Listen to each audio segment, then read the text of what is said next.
friends, this is Megan with Luciferian Fiber Arts, and today I'm going to teach you how to spin yarn on a drop spindle. We have broken this tutorial down into 5 parts. The parts of the drop spindle, how to draft, twist, putting it all together, and some added tips and tricks to help you along the way.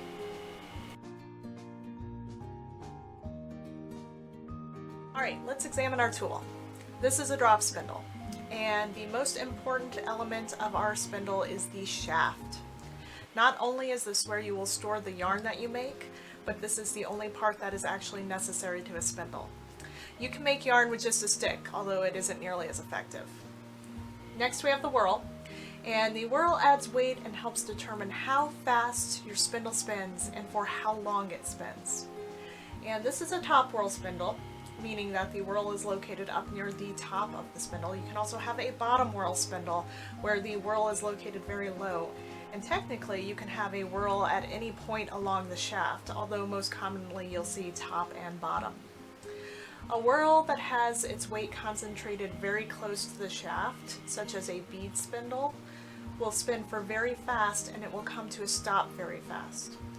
A whirl that is rim weighted, like the one that we're using today, maintains its weight further away from the shaft, and that causes the spindle to spin slower but for a longer period of time. A rim weighted spindle is great for beginners because it will spin for longer and it'll give the spinner more time to work with the fibers. The next element that we have is our leader yarn. And this is a piece of yarn that you attach to your spindle to help you get started. You can attach your fiber to the end, and it holds twist for you as you begin spinning. And the next element we have is the hook. Not all spindles have a hook, but the hook is used to hold your yarn in place as you add twist. If your spindle does not have a hook, alternately you can secure your yarn using a half-hitch knot like that.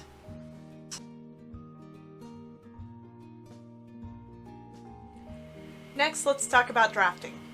Drafting can be one of the trickiest and most frustrating parts for a beginning spinner. Before we ever pick up our spindle, let's take some time to practice drafting 1 to 2 ounces of fiber. I have in my lap a length of commercially prepared top, and you can practice drafting on a bat as well if you have a bat. Alright, so to begin with, let's find the end, and I want you to just pull out just a couple of fibers, not too many. And I want you to hold those between your fingers. This is what we refer to as the staple length of the fiber. And the staple length is the length of the individual fibers in the preparation. The top that I have today looks like we have about a 5-inch staple length. And knowing the staple length is going to tell us how far apart to keep our hands when we're drafting. When we go to draft, we want to keep our hands just about as far apart as our staple length. If we keep our hands too close together and I give this a tug, it's not going anywhere. I can sit here and tug on this all day, but it's not going to draft. If I keep my hands too far apart and try to tug it, my fiber is just going to come apart. So we want to keep our hands just about the distance of our staple length. Maybe 1 inch more, but not too much more than that. And then we're going to very gently pull. The goal is to make the top thinner and longer. And generally we do this as we spin, but pre-drafting can make it easier when you spin, and it gives you practice before you combine it with all the other elements of spinning. So once you've drafted some fiber out, you can take a little bit of it and use your hands to add some twist. And that's going to show you how thick the yarn will be when you spin it up. If it's too thick, you can draft it out some more, but try not to draft it too thin. It's way easier to make a yarn thinner than it is to go back and add fiber and make it thick again. If your drafting breaks, that's okay.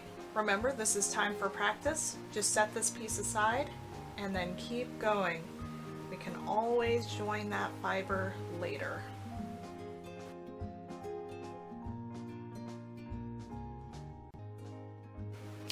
Let's talk about twist. Twist is essentially stored energy. When you have fiber, it is in a resting state. And as soon as you begin mechanically adding twist, you are storing energy. When you release that twist, the fiber wants to unwind, and it wants to return to a resting state, and you lose all of that stored energy. That's why when you're spinning a single and you let it go or accidentally add twist in the wrong direction, it wants to unwind itself. When referring to twist direction, there are two terms that you're going to often hear in the fiber arts world. That is S-twist and Z-twist. And the difference between the two is the direction in which you add twist. So when you look at your yarn closely, you'll notice that you can see the twist direction in a yarn. An easy way to remember which is the S-twist and which is the Z-twist is the direction of the twist will match the center post of the letter. So the center post of the Z or the center post of the S.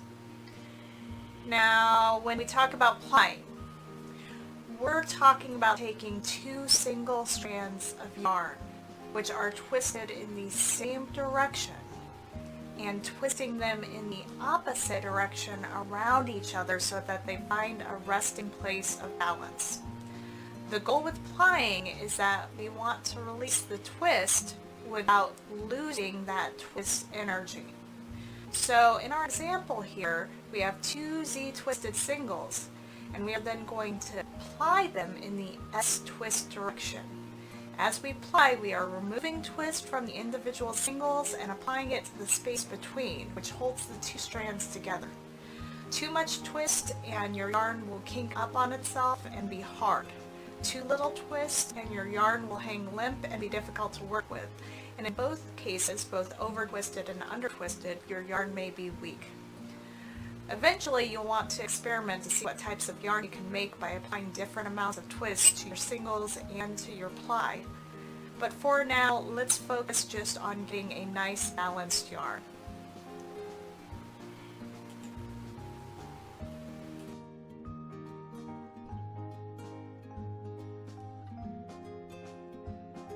Okay, now let's put all of those elements together.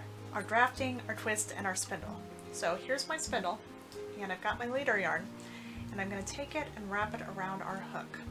And I want to leave myself about 6 inches of yarn up at the top of our spindle. That'll give us something to add twist into. And I'm going to begin by practicing, so I'm just going to hold it up by the leader yarn, and I'm going to give it a quick twist. I've got my thumb and forefinger down here at the base of the spindle. We're just going to give it a flick, just like snapping your fingers. Let it spin and unwind. You want to see how much twist your leader yarn will hold and just get a feel for holding the spindle up. Now when we spin, we are always going to spin in one direction. In my case, I'll be spinning in the clockwise direction, which will give us a Z twist in our yarn. If you always spin in one direction, it will prevent you from becoming confused and from accidentally spinning in the opposite direction. If you do accidentally spin in the wrong direction, your fiber will come untwisted and you'll end up dropping your spindle. And of course, if that happens, just pick it up and try again. So now that we've given our spindle a few twists, we're going to take our fiber and add it to our leader yarn. So on my leader yarn, I've got a nice little loop here at the top. I'm going to take our fiber, I'm just going to stick it right through that loop and fold it over. And that'll help us keep the fiber together whenever we start spinning. The method that I'm going to be teaching you is called the park and draft method. So to do this, we're going to give it a spin, let it go until it comes to a stop, but before it starts back winding, stop it, park it between your knees, and then we will draft our fiber then. So I'm going to give it some twist, let it come to a stop, stop it fully, park it, and then I'm going to draw your attention to my fingers here. My thumb and forefinger have formed a very nice pinch point or twist point. That means that all of my twist is trapped between my fingers and my spindle. None of that twist is getting up into my fiber supply, which is exactly what we want. If you allow twist up into your fiber supply, it will become difficult and near impossible to draft. So you want to keep your twist between these 2 points. So holding on to our twist point, I'm going to take my fiber supply and I'm going to gently draft it. And here's where the magic happens. With my twist point, I'm going to slide my fingers up that drafted yarn. And that's going to allow twist up into the yarn that we just drafted. Then once we've got a little bit of yarn on there, we want to take it off our hook and wrap it onto the shaft of the spindle. Again, leaving about 6 inches worth of yarn to give us a head start so that we have room to spin. Let's do that one more time. Give it a spin, let it come to a stop, park it, draft the fiber, and slowly let your pinch point slide up that fiber. Take it off the hook and wrap it onto the spindle. One more time. Give it a nice flick. Let it come to a stop. Park it. Draft it. And let the twist up into your fiber. You don't want to let this length of yarn get too terribly long, because the further away that your arms move from your body, the more tired you're going to become. So try to keep your yarn relatively short. And then we're just going to wind this on. What do you do once you've loaded your spindle with yarn? The yarn on your spindle is called the cop, and we don't want to lose any of the twists that we've built up. Once you have a nice big cop, we have a handy tool that we can use. I use a paper towel roll, but you can also use gift wrap tubes, toilet paper rolls, dowel rods, or anything that you can wind yarn onto to do the same work. You're going to take your spindle and find the end of your yarn. You're just going to wind that on to the paper towel roll, just like so. When you have 2 paper towel rolls full of yarn, you'll be ready to ply. The next step is going to be to ply our yarn. I have 2 paper towel rolls here, and each one of them has some yarn on it. First, I'm going to find the end from each roll, and I'm going to pair those up together. Now, I want to be careful not to let any of the twist out of our yarn, or else that may cause trouble when we're trying to ply them. And once you've found your 2 ends, you can take your paper towel rolls and then just set them on the floor next to you and draw your yarn up. Next, I'm going to take my leader yarn on my spindle. I'm going to open up our loop, and I'm going to take our 2 ends of our yarn and I'm going to insert it into our loop, just the way we did with fiber. Fold it over so that we have a place to hold it by. Okay, now we're going to spin again, but this time we're going to spin in the opposite direction. So to do our singles, we spun in the clockwise direction, adding Z twist. This time we're going to spin in the counterclockwise direction and adding S twist.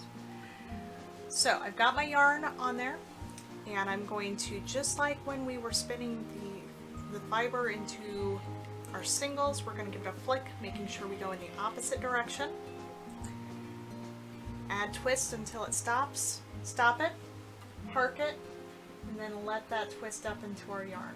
When we have a good length, we wrap it onto our shaft of our spindle again. Again, leave about 6 inches, making sure that we ply in the opposite direction than we were spinning before. Stop it, park it, and then let that twist up into our yarn. One way that you can tell if you are getting too much twist into the yarn is that it will kink up on itself, like so. One way that you can find balance when you have yarn that is kinking up on itself is simply to hold it and let it go until it comes to a complete stop. Remember, when we talk about energizing yarn, your yarn will want to find a place of balance. And so if you let it go until it comes to a complete stop, it will find that place of balance. And now our yarn does not wind up on itself. Let's talk about finishing. Once you've filled up your spindle shaft full of yarn, it'll be time to wind it off into a skein. Now, there are tools that you can use to do this. This is called a niddy noddy, and it is used to create a skein of a certain length so that you can measure your yardage as you go. However, you don't need any fancy tools at all to wind a skein. All you need is your arm. So find the end of your yarn, and then you're going to take your yarn and hold it between your thumb and forefinger, and you're going to wrap that yarn around your elbow, up over your thumb, and back down again. Around your elbow, up over your thumb, and back down. It's just like winding rope. You're going to do this until you've wound off all of the yarn from your skein. And this won't tell you how much yardage you have, but it will give you a nice skein to work with. So once you have a skein, you're going to take your ends and you're just going to tie it around and tie a nice little knot around the skein, and that'll hold your yarn in place. Once you have a skein, you can then wash it. So I recommend taking this to the bathroom, fill the sink up with hot water, soak it, give it a couple of snaps, and then hang it somewhere to dry. And by hanging it and allowing a little bit of a pressure on it, that will help to set the twist so that when you go to work with this yarn, it will not wind back on itself.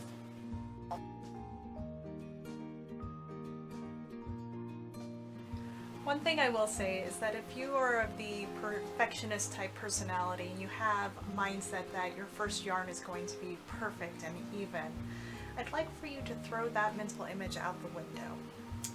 Your first yarn is going to be lumpy and bumpy, thick and thin, and it's not going to be perfect.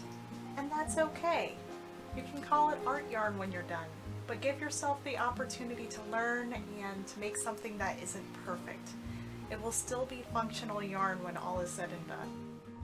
Let's talk about joining. Sometimes when you're spinning, your fiber will drift apart and you'll need to join. Sometimes you'll be starting a new section of top or roving and you'll need to join as well. The first thing to be aware of is that I am still holding on to my pinch point. All of the twist is still strapped between my fingers and the spindle, and none of it is in the tip of this fiber. When it comes to joining, once yarn already has twist in it, you can't effectively join it. You can only join fiber to fiber. So if you have accidentally let twist all the way out to the end of your fiber, find a new pinch point and release any twist from the tip of that fiber. You want at least an inch or two of twist-free fiber. Next, you're going to take your source fiber and you're going to overlap that with the fiber that you have fluffed up on your spindle. You want these to lay parallel to each other. And then you're going to take your hand, hold on to that, and then we're going to add twist. Park it, and then just like any other fiber, you're going to draft up and slide your twist point up until you have an effective join. Now, sometimes a join may be difficult, and if that's the case, you can use what I call spit technology. You can either use actual spit, or if you're uncomfortable with using actual spit, you can use water. But what you need is a little bit of moisture, and you'll take your fiber, add a little bit of moisture, roll your fingers back and forth across the join, and what this will do is it will felt the fiber just a little bit, which will make for a stronger join. One last trick. Sometimes when you are spinning, your source fiber will get tangled up in your spindle. What I like to do is I like to take my source fiber, give it a little flip so that it is back behind my elbow, and that keeps it from getting tangled up in the actual spindle and the spinning process. I hope that you've enjoyed this tutorial and that it's been helpful for you. If you need more information, please join us live on Twitch or check out our Etsy store. Thank you and have fun spinning!